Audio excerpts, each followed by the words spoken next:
जय जगन्नाथ। आपण जदि कहारी खाली पड़ी जमी को वर्ष वर्ष धरी देखा रखा करुँच सफा रखुंट चाष करुँच कि घर बनाई रोच ताहले प्रश्न होची आपण केवल दखलकारी ना आपणकर मालिकाना अधिकार अच्छी।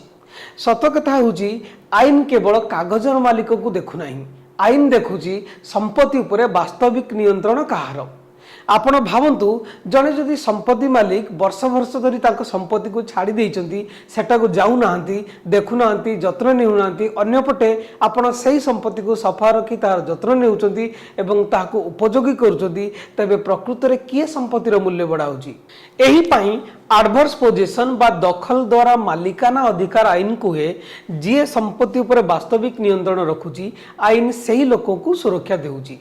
यह केवल आईन नुहे एक व्यवहारिक धारणा जोठारे संपत्ति खाली पड़ी रहिले कहारी लाभ नहीं किंतु संपत्ति व्यवहृत हेले समाज लाभ पाए। यह सरल भाव बुझिले जो व्यक्ति वैध मालिक नथाई मध्य जमी को दीर्घ समय धरी स्पष्ट अविरत एवं मालिकों विरुद्ध रे दखल रे रखे तेणु से आईनगत भाव मालिक होई पारे ताकू आईन भाषा रे एडवर्स पोजिशन कहा जाए। यार मूल धारणा हेउची जी संपत्ति को प्रयोजन मूलक भावे व्यवहार करे आईन सही व्यक्ति को मालिकाना दे थाए कारण व्यवहृत संपत्ति सदा अव्यवहृत संपत्ति ठारू अधिक मूल्यवान। जी संपत्तिर जत्न नहीं ताहाकू सुधार करे से संपत्ति मालिक ठारू मध्य अधिक योग्य मना जाए। जेपरी आईन एक पक्षरे समाज को लाभ दे थाए अन्य पक्षरे संपत्ति मालिकों को ताको अधिकार सुरक्षा पाई पर्याप्त समय मध्य दे थाए। तेणु लिमिटेशन एक्टर धारा 65 कहे जदि 12 वर्ष धरी संपत्ति मालिक तांको संपत्ति को फेराइबा को आसुनांती तेबे तांकर अधिकार समाप्त होई पारे कारण आईन रो मूल सिद्धांत जी निज अधिकार को सुरक्षा करे नहीं सी ताको हराई पारे। यह ओडिशा लैंड रिफॉर्म्स एक्ट धारा 23B अनुसार SC/ST वर्गर क्षेत्र में यही समय सीमा 30 वर्ष करा जायछि। ताहले मूल प्रश्न हेउची दखलकारी केवल निज दखल को रक्षा करिवे ना से आईन बल रे कोर्ट रे मालिकाना मध्य दाबी करि परिवे। एही प्रश्नर स्पष्ट उत्तर supreme court Ravinder Kaur Grewal versus Manjit Kaur मामला रे दैछंती।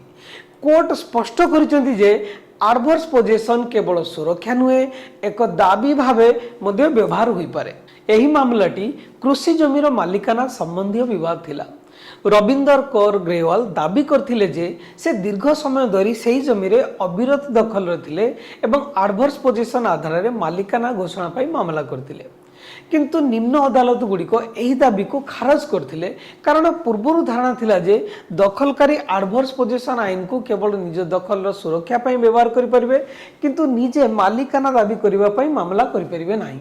सुप्रीम कोर्ट यही सीमित धारणा को बातिल करी स्पष्ट करथिले जे दखलकारी एडवर्स पोजेशन आधार रे मालिकाना प्राप्त करथिले से निजे मध्य कोर्ट को जाई मालिकाना दाबी करि परिबे। जदि आईन मालिकाना को स्वीकार करे तेबे ताहाकू प्रयोग करिबा पई उपाय मध्य देबा आवश्यक।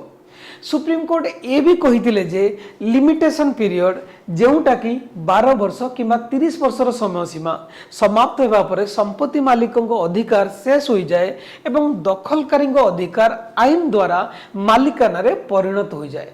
एडवर्स पोजेशन प्रमाण पाई 5टी कठोर शर्त मध्य रही जहाकू कोर्ट खूब सतर्क भावे परीक्षा करे। से शर्त गुड़िक हैला फर्स्ट दखलटी होस्टाइल हेबा आवश्यक अर्थात दखलकारी मनरे स्पष्ट इच्छा रहिबा दरकार जे से याकू निज संपत्ति भावे धारण करछंती। एही इच्छा को आईन रे एनिमस पोसेडेंडी अर्थात मालिक भावे धारण करिवार इच्छा कहा जाए। सेकेंड दखलटी अविरत एवं अविच्छिन्न हेबा दरकार साधारणतः 12 वर्ष और सरकारी किंबा SC/ST जमीर क्षेत्र में प्राय 30 वर्ष पर्यंत। थर्ड दखलटी खोला एवं स्पष्ट हेबा दरकार लुचा छुपा नुहे एवं यह संपत्ति मालिकों को जना थिबा किंबा सहजरे जना पड़िबा योग्य हेबा आवश्यक। फोर्थ दखलटी अनुमति बिना हेबा आवश्यक जदि कई भड़ाटिया किंबा मालिकों को अनुमति रहउचंती सही दखल को एडवर्स पोजेशन कुआजिबो नाही। फिफ्थ केवल दीर्घ समय दखल यथेष्ट नुहे संपत्ति उपरे मालिक सदृश नियंत्रण स्पष्ट प्रमाण आवश्यक अर्थात आईन केवल कागज को नुहे वास्तविक दखल को मध्य गुरुत्व देउछि। ଏହି ଆଇନ ବିଷୟରେ ଆପଣଙ୍କ ମତ କ'ଣ କମେଣ୍ଟରେ ନିଶ୍ଚୟ ଲେଖନ୍ତୁ ଏବଂ ଯଦି ଆଡଭର୍ସ ପୋଜିସନ୍ ବା ଦଖଲ ଦ୍ୱାରା ମାଲିକାନା ଅଧିକାର ପ୍ରମାଣ କରିବା ପାଇଁ କେଉଁ କେଉଁ ଦଲିଲ ଆବଶ୍ୟକ ଜାଣିବାକୁ ଚାହୁଁଛନ୍ତି କମେଣ୍ଟ କରନ୍ତୁ। ମୁଁ ସେଥିପାଇଁ ଆଉ ଗୋଟେ ଭିଡ଼ିଓ ନେଇ ଆସିବି। ଭିଡ଼ିଓଟି ଭଲ ଲାଗିଲେ ଲାଇକ୍ କରନ୍ତୁ, ଚ୍ୟାନେଲକୁ ସବସ୍କ୍ରାଇବ୍ କରନ୍ତୁ ଏବଂ ଭିଡ଼ିଓଟିକୁ ସେୟାର କରନ୍ତୁ, କାରଣ ଆପଣଙ୍କର ଗୋଟିଏ ସେୟାର କାହାର ଅଧିକାର ବଞ୍ଚେଇ ପାରେ।